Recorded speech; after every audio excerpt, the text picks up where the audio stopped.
মাস কয়েক আগেও এই বস্তিগুলি ভর্তি ছিল অনুপ্রবেশকারীতে। এখন সেখানে শ্মশানের নিস্তব্ধতা, বাড়িগুলিতে ঝুলছে তালা। স্থানীয়রাও স্বীকার করছে অনুপ্রবেশকারীতেই ভরেছিল গোটা এলাকা। এই মুহূর্তে রয়েছি সল্টলেক সেক্টর 5-এর কলেজ মোড় সংলগ্ন একটি কলোনিতে, যে কলোনিতে কিছুদিন আগেও বেশ কয়েকটি পরিবার, বাংলাদেশি পরিবার, তারা কিন্তু এখানটাতে ছিল। যে বাড়িগুলি কার্যত বাংলাদেশি অনুপ্রবেশকারীরা জবরদখল করে রেখেছিল বলেই স্থানীয় বাসিন্দাদের একাংশ তারা জানাচ্ছেন। এই যে বাড়িটি দেখা যাচ্ছে, যে বাড়ি এই মুহূর্তে তালা বন্ধ করে দেওয়া হয়েছে, শিকল বেঁধে তালা বন্ধ করে কিন্তু এই বাড়ির সদস্যরা চলে গিয়েছেন। যে সমস্ত নিত্য প্রয়োজনীয় যে সমস্ত সামগ্রী, সেই সমস্ত কিছুই কিন্তু এখানে রয়েছে, কিন্তু বাড়ির বাসিন্দারা কিন্তু এখান থেকে চলে গিয়েছে। বেশ কিছুদিন হলো তারা কিন্তু এখান থেকে চলে গিয়েছে। এসআইআর শুরু হওয়ার পর থেকেই তারা কিন্তু এলাকাতে দেখতে পাওয়া যাচ্ছিল না।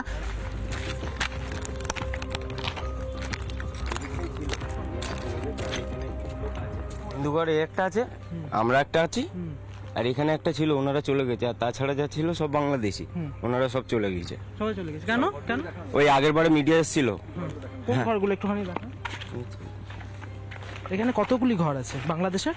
বাংলাদেশি ঘর এইগুলো সবই, এইগুলো সব ওনারা সব চলে গেছে বাবু। আচ্ছা, এই যে আগের বারে আপনাদের মিডিয়া এসেছিল, এখানে এসেছিল এইগুলো। হ্যাঁ, এইগুলো।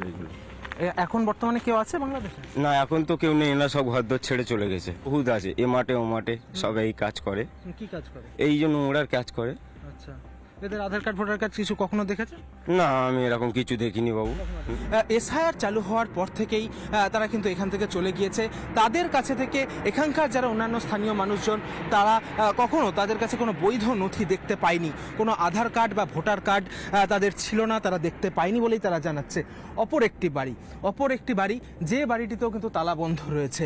আমরা দেখতে পাচ্ছি বাড়িতে কিন্তু তালা বন্ধ করে দেওয়া হয়েছে, এবং এই বাড়িটিতে যেটা দেখা যাচ্ছে একটু যেন অন্যরকম ছবি। ভেতরে হুইল চেয়ার রয়েছে, এবং যে বাড়ির যে ভেতরের ছবি সেটা কিন্তু একটু হলেও উন্নত, এমনটাই কিন্তু দেখা যাচ্ছে। ভেতরে দেখা যাচ্ছে খাট পড়ে রয়েছে, বিছানা, চাদর সমস্ত কিছুই পড়ে রয়েছে, জামা কাপড় পড়ে রয়েছে, এবং একটি আমরা দেখতে পাচ্ছি লাল রঙের একটি হুইল চেয়ার। আমি ভিডিও জার্নালিস্ট দীপঙ্কর কাঞ্জিলালকে বলবো একটু যদি ছবিটা দেখানো সম্ভব হয়।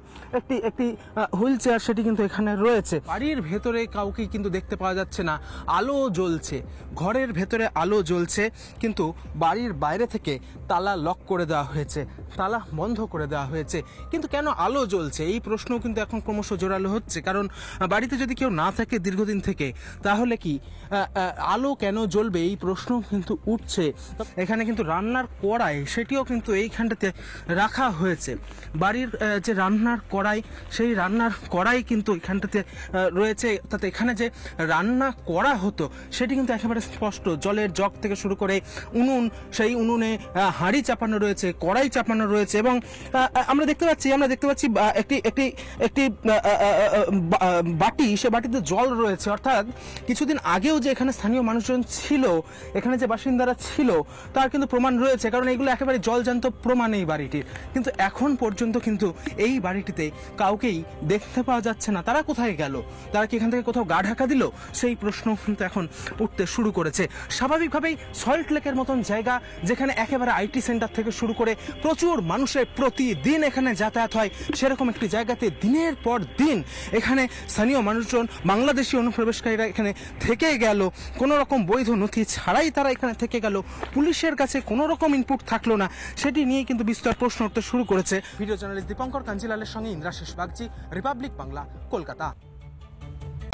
নানা ধরনের কন্টেন্ট দেখার জন্য লাইক করুন, শেয়ার করুন আমাদের ফেসবুক পেজ, সাবস্ক্রাইব করুন আমাদের ইউটিউব চ্যানেল। পাশাপাশি অন্যান্য ব্রেকিং নিউজের জন্য অবশ্যই চোখ রাখুন রিপাবলিক বাংলায়।